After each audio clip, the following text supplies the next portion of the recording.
Ash Ridge, New Mexico Territory. Spring of 1884. The spring wind carried dust through the streets of Ash Ridge, mixing with the smell of manure and charred wood. It was the kind of dry day where nothing moved unless it had to. Folks gathered in the market square, drawn by the promise of livestock, tools, and something stranger. Her name was Kate Wynn, 22 years old. Blue dress faded at the seams, hands clenched at her sides like she was holding something in. Her father shoved her into the center of the square like she was meat on display. "She can cook, sew, and keep quiet," he said. "Anyone with coin can take her home tonight." The crowd didn't laugh, not loudly at least, but the silence between the murmurs was worse. Women looked away. Children peeked from behind skirts. Kate stood there with the sun burning her skin and shame burning worse beneath it. "She's barren," her father added. "Tried for years, nothing happened. But she's got steady hands and teeth in her head. That counts for something." Kate didn't plead. She'd done that before. Once when her husband threw her out after 2 years of trying. Once when her wedding dress was torn from her by hands that used to hold her. It hadn't mattered then, so she stood in silence. Near the back of the crowd, her mother stood with a worn shawl pulled tight around her shoulders, eyes fixed on the ground, lips pressed into a line. She didn't speak, didn't stop it, just watched. And when the crowd parted, she drifted with them, head low, swallowed by the flow of people. Like she hadn't come to watch her daughter be sold, only to leave with everyone else.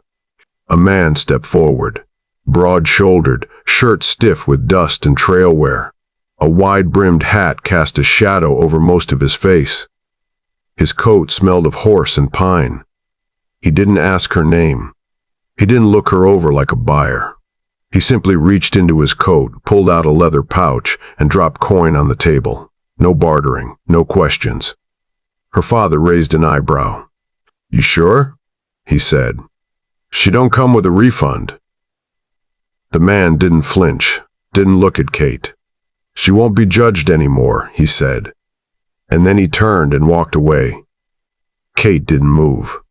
The crowd had already begun to drift off. No one cared where she went now. Her father gave her one last push. "Go on. You're his now." She bent to pick up her satchel, just a pair of old shoes and a locket with her mother's face inside, and followed the stranger into the dust. The wagon waited near the blacksmith's, hitched to a pair of mules as quiet as their owner. Kate climbed up into the front of the wagon, settling beside the stranger without a word. She didn't know his name was Bo Thatcher. Not yet. Bo handed her a dented canteen. "Long ride," he said. The water tasted like tin and old wind. They rolled out past the edge of Ash Ridge, where the prairie opened like a page waiting to be written on.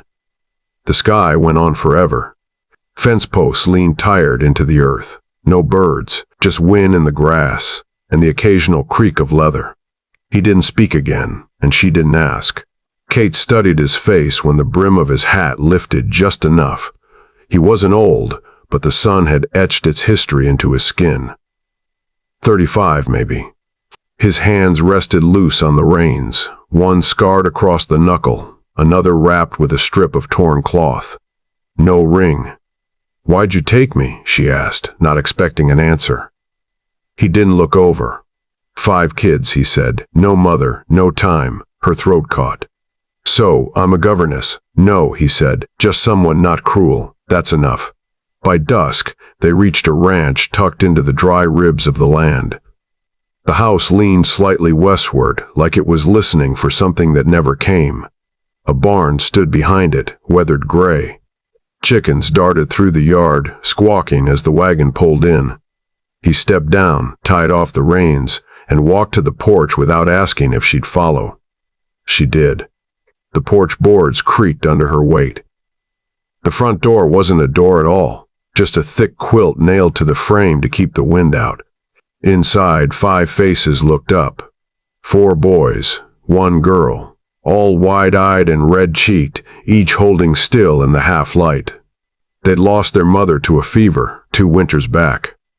Since then, the silence in that cabin had been louder than any storm. "This is Kate," Bo said. "She'll be staying."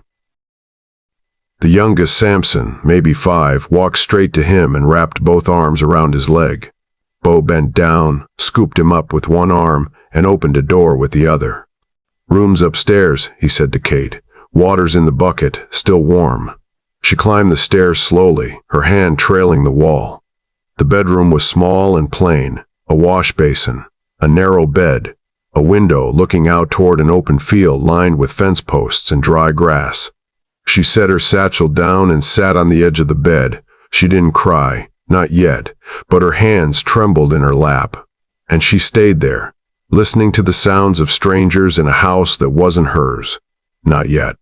Morning brought the smell of smoke, old coffee, and something burning in the pan. The cabin stirred early, footsteps on creaking boards, the thud of boots by the door, soft chatter broken by occasional coughs.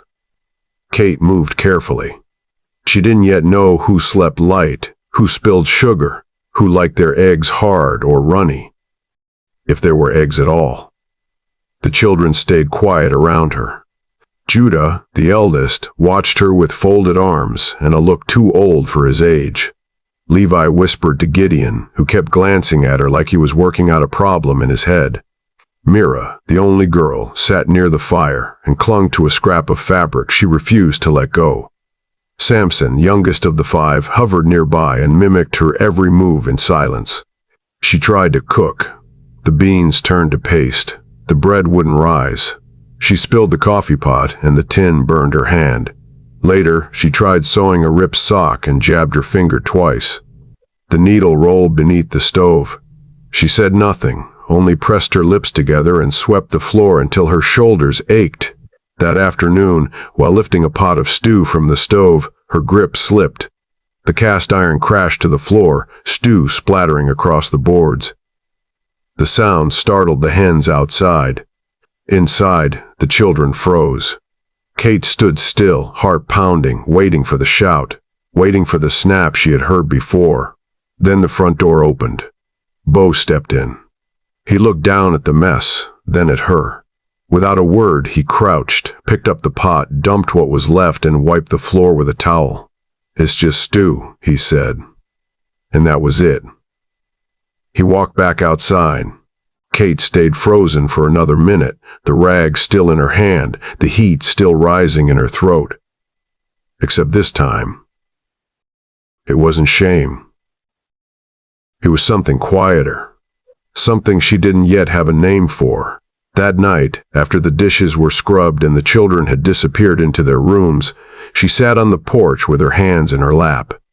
The night air was cool. Stars burned clean above the roofline. She tried not to cry. She failed. Later, she crept from room to room. Mira had kicked off her blanket. Levi mumbled in his sleep. Samson was curled up with his hand in his mouth, the way the very young still believed someone would carry them through the night. Mira stirred and whimpered. Her forehead felt warm, too warm. Kate stepped into the hall. Bo was already there. "She's burning," she said. "I need willow bark. Mint, if you have it." He didn't ask questions. He turned, and within minutes she had everything. She boiled water, crushed herbs, drenched cloth. She pressed the damp linen to Mira's face, cradled the girl's small frame, and hummed. She didn't stop. Not when the child shivered. Not when the fever raged. Not even when her own body sagged with exhaustion. She stayed up all night. By dawn, Mira opened her eyes and whispered hoarsely, "Pancakes." Bo stood in the doorway. He didn't say a thing, but the tension in his shoulders eased. His eyes stayed fixed on Kate like he was seeing something he hadn't expected. Something strong. Something holy. Kate didn't smile. She was too tired. But she didn't flinch from his gaze either. She simply nodded and turned back to the girl who was already dozing again in her arms. The next morning, when Kate came downstairs, steam curled from a kettle already warming on the stove. Next to it sat a tin mug and a piece of paper, folded once. 2 words, scratched in stiff, uneven handwriting. "Thank you." No name, no signature. but it didn't need one. She held the note for a moment longer than she meant to. Then she sat down, wrapped her hands around the mug, and sipped slowly. The tea was sharp, bitter with pine, but it warmed her chest like something solid. Through the window, the prairie stretched out, wind brushing through wild grass. She watched it in silence. Something in her, tired, tight, and long kept shut, began to shift. Later that day, she was rinsing pots behind the cabin when Samson came wandering up, his arms raised. "Maple," he said, bright and sure. She turned, startled. He wrapped his arms around her legs and grinned like he'd just named the moon. She didn't correct him. She bent down and pulled him close. And for the first time in weeks, she smiled. Not because someone expected her to, but because she wanted to. As spring settled into the bones of the land, the rhythm of the cabin began to change. Kate's hands found their steadiness again. Bread began to rise. Beans stayed whole. She stitched feed sacks into scarves, one for each child. They wore them without asking why. She taught letters by candlelight, helped Gideon trace his name on a piece of kindling, sang soft songs over cracked soup bowls, braided Mira's hair into 2 clean ropes, tying them with blue ribbon scavenged from an old trunk. She learned what each child feared. Judah hated thunder. Levi lied when he was embarrassed. Mira got quiet when she missed her mother. None of them asked her who she was. They watched what she did. They listened to how she stayed. The first time one of them said it, it came out like breathing. Levi passed her a spoon and muttered, "Here, Mama." The room went still for a beat. He didn't correct himself. Neither did she. The next day, Gideon said it. Then Mira. Then Samson, who'd already decided she belonged to him. And that was that. She was Mama now. No ceremony. No announcement. Just the slow naming of what already was. That night, Bo sat on the porch with a piece of wood in his lap, carving by lantern light. Kate walked past with a bundle of laundry in her arms. "You ever think about leaving?" he asked, eyes still on his hands. She paused. "I did," she said, "a while back." He nodded once. "Why didn't you?" Kate looked out at the dark fields where the swing she'd hung from the oak tree moved slowly in the breeze. "For the first time in my life," she said, "no one's asking me to be anything I'm not." The town of Dust Bend crouched low on the horizon, dry, sun-bleached, lined with shuttered windows and sharp eyes. Kate hadn't set foot there since the day her father sold her like livestock. One afternoon, Bo hitched the wagon and paused at the step. "Need salt." "And nails," he said. "Come if you want." Kate climbed up without asking why. The road to town rolled quiet and open. Dust kicked up behind the mules. Bo kept one hand on the reins, the other resting on his thigh. His hat stayed low. His words were fewer than usual. In Dust Bend, he went inside the general store. Kate waited on the porch, arms folded, eyes scanning the street. That's when she heard it. "Well, well, if it ain't the Barren ghost come back to town." The voice cracked sharp across the square. Kate turned. Her former mother-in-law stood near the dry goods stall, fanning herself with a folded newspaper. Beside her, clinging tight, stood the younger wife, lace gloves, red cheeks, and a hand resting too deliberately on a belly that hadn't yet rounded. "That's her?" the girl asked, loud enough for half the market to hear. "Oh, that's her," the older woman drawled. "Pretty, but cursed. Couldn't give us even a squealing pup." "I will," the girl said proudly. "A big, healthy boy. He'll carry the family name, not like her, useless as a cracked jar." Kate didn't respond. She stood still, jaw set, hands curling at her sides. She turned to leave. Then a shadow fell beside hers. Bo had stepped out of the store, a sack of salt in one arm, his eyes slow to blink. He looked at the two women only once, then turned to Kate. "She's the one who gets Mira to sleep when her legs ache," he said. "The one who taught Samson not to throw rocks. The one who makes that house feel like it has a roof again." Neither woman spoke. They didn't need to. Bo nodded toward the wagon. You ready? Kate nodded back. They walked away together, leaving the words behind them like dust. That night, Kate didn't speak of what happened. She tucked in the children, pulled quilts over bare shoulders, ran her hand over Gideon's hair as he slept. Later, she stepped onto the porch alone, shawl wrapped around her. Bo followed. He stood next to her, watching the stars scatter across the sky. You didn't have to say anything, she said. He kept his eyes ahead. I didn't say it for them.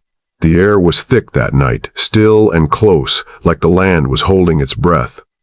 The lantern inside the cabin flickered behind the curtain, and the world outside lay dark and dry. Kate stepped out with a bucket in hand. The sky stretched black above her, stars dull behind a thin veil of heat. She moved toward the well, bare feet silent on the dirt path. She didn't see him at first. He leaned against the fence post, half in shadow, shoulders hunched, hat tilted back. A bottle dangled loosely from his fingers. Clay Vaughn, the trapper from the next ridge. Drunk. Again. Well now, he called, voice slurred. Look what the wind carried in. Kate froze. Thought Bo kept you locked up tight, Clay said, pushing off the post. Guess not tight enough. It's late, Clay, she said. Go home. He stumbled closer, breath thick with whiskey. I remember when they sold you, he muttered. Figured you'd end up somewhere quiet. Didn't think Bo had that kind of taste. Kate backed a step. Don't come any closer. He grinned and kept walking. Come on now, he said, voice turning low. Just wanted a look. After all that talk, you owe us at least a smile. Then he reached out. His hand caught her wrist. Dirty, rough, unwashed. Before she could scream, before she could twist away, the barn door slammed open behind them. Bootsteps. Fast. Solid. And then Bo hit Clay clean across the jaw. One punch. The trapper hit the dirt like a felled tree, groaning as he curled into himself. Dust lifted around them. Bo stood over him, chest heaving, fist still tight, blood trailing from his knuckles. He didn't look at Clay. He turned to Kate. You all right? She nodded, but her breath came shallow. Her hands shook. I'm sorry, she whispered. She didn't even know why. Bo stepped forward. He untied the red kerchief from his neck and gently took her hand, the one Clay had grabbed. He wrapped the cloth around her wrist, slow and careful. No one touches you, he said, voice low, steady. Not unless I say. Then he looked at his bleeding hand and shook his head. Damn fool, he muttered. Not at her, not at Clay, but maybe at the world. Back inside, Kate boiled water and cleaned his knuckles in silence. The room smelled of soap and copper and smoke. You didn't have to do that, she said. Bo didn't flinch. He put his hand on you. You don't like fighting. I like it less when someone scares you.